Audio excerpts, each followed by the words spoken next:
Daily Bread 31 at ChristenDome. Psalm 17, 13 to 15. Job chapters 15 to 18 and Matthew 20, 20 to 34.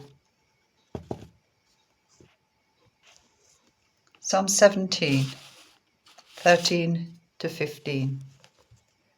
Rise up, Lord, confront them, bring them down. With your sword rescue me from the wicked. By your hand save me from such people, Lord, from those of this world whose reward is in this life. May what you have stored up for the wicked fill their bellies. May their children gorge themselves on it. May there be leftovers for their little ones. As for me, I shall be vindicated and shall see your face. When I awake, I shall be satisfied with seeing your likeness.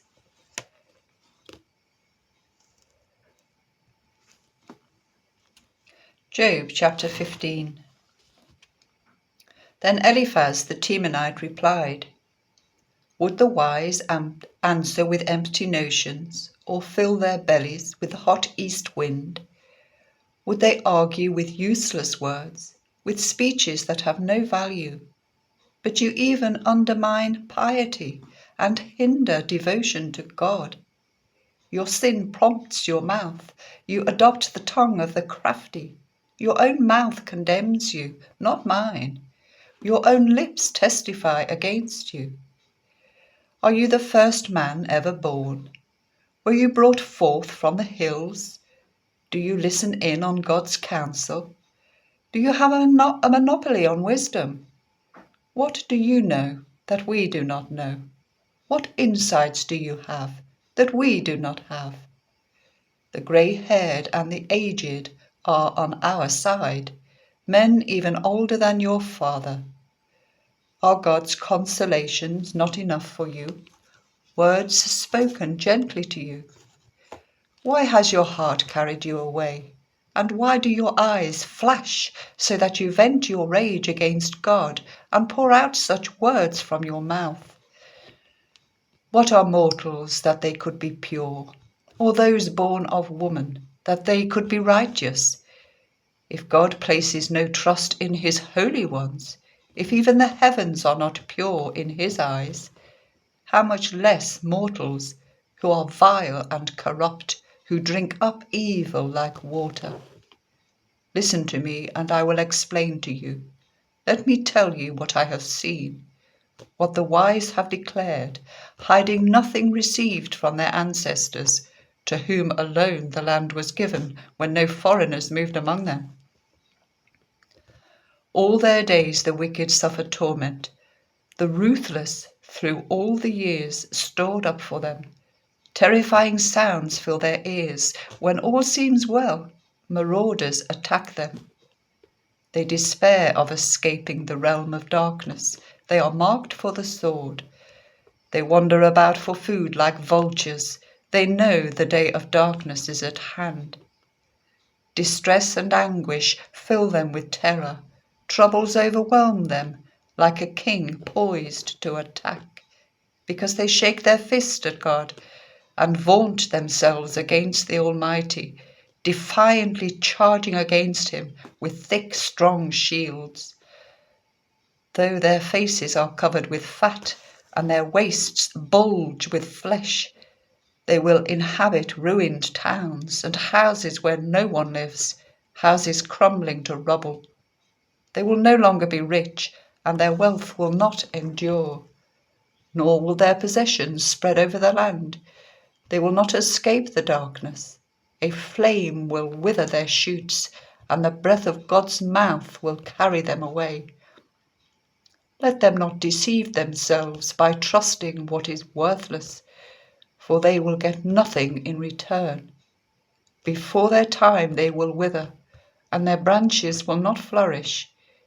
They will be like a vine stripped of its unripe grapes, like an olive tree shedding its blossoms. For the company of the godless will be barren, and fire will consume the tents of those who love bribes. They conceive trouble and give birth to evil. their womb fashions deceit. Then Job replied, I have heard many things like these. You are miserable comforters, all of you. Will your long-winded speeches never end? What ails you that you keep on arguing? I could also speak like you, if you were in my place. I could make fine speeches against you and shake my head at you, but my mouth would encourage you. Comfort from my lips would bring you relief. Yet if I speak, my pain is not relieved, and if I refrain, it does not go away. Surely, God, you have worn me out. You have devastated my entire household. You have shriveled me up, and it has become a witness. My gauntness rises up and testifies against me. God assails me and tears me in his anger and gnashes his teeth at me. My opponent fastens on me his piercing eyes. People open their mouths to jeer at me. They strike my cheek in scorn and unite together against me. God has turned me over to the ungodly and thrown me into the clutches of the wicked. All was well with me, but he shattered me. He seized me by the neck and crushed me. He has made me his target. His archers surround me. Without pity, he pierces my kidneys and spills my gall on the ground. Again and again he bursts upon me. He rushes at me like a warrior. I have sewed sackcloth over my skin and buried my brow in the dust. My face is red with weeping. Dark shadows ring my eyes. Yet my hands have been free of violence, and my prayer is pure. Earth, do not cover my blood. May my cry never be laid to rest. Even now my witness is in heaven. My advocate is on high. My intercessor is my friend. As my eyes pour out tears to God, on behalf of a human being, he pleads with God, as one pleads for a friend.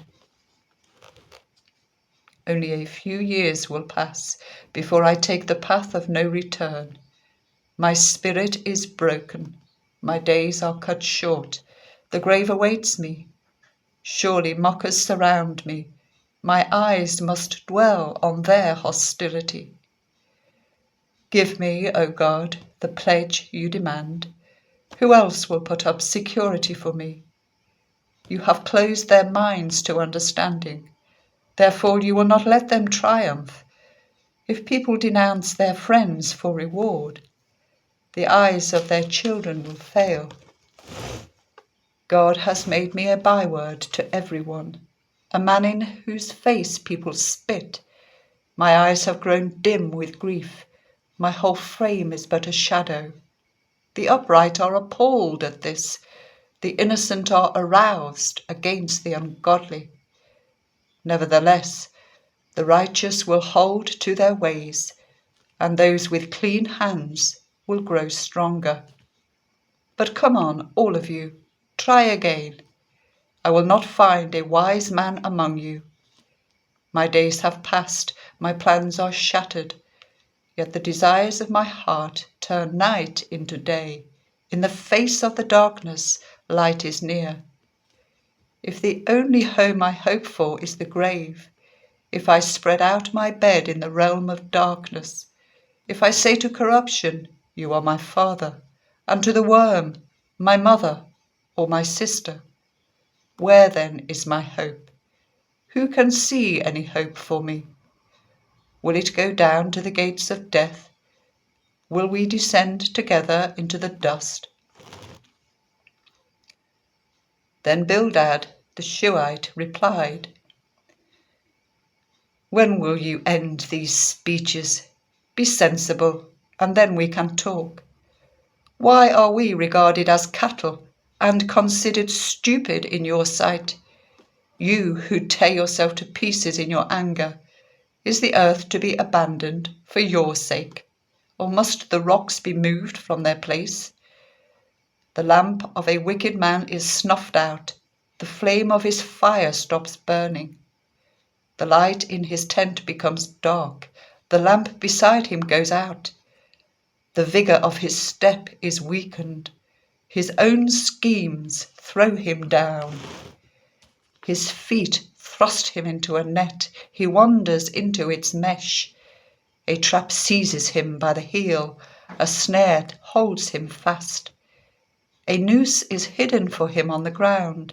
A trap lies in his path.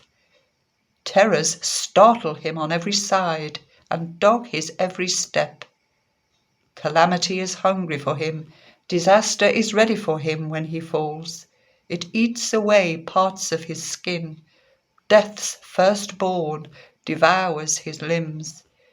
He is torn from the security of his tent and marched off to the king of terrors. Fire resides in his tent.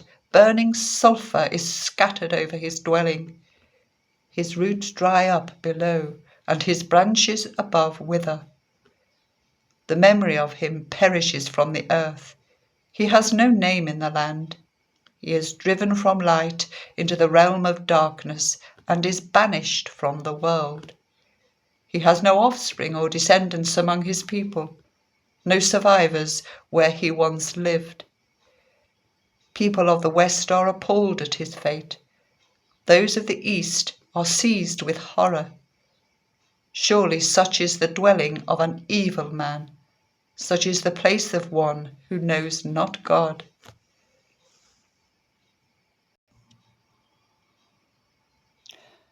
Matthew 20:20-34.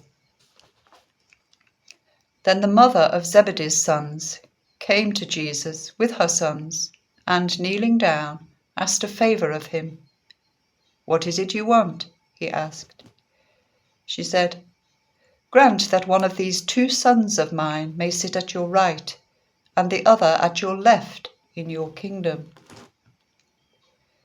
"You do not know what you are asking," Jesus said to them. "Can you drink the cup I am going to drink?" "We can," they answered. Jesus said to them, "You will indeed drink from my cup, but to sit at my right or left is not for me to grant. These places belong to those for whom they have been prepared by my Father." When the 10 heard about this, they were indignant with the 2 brothers.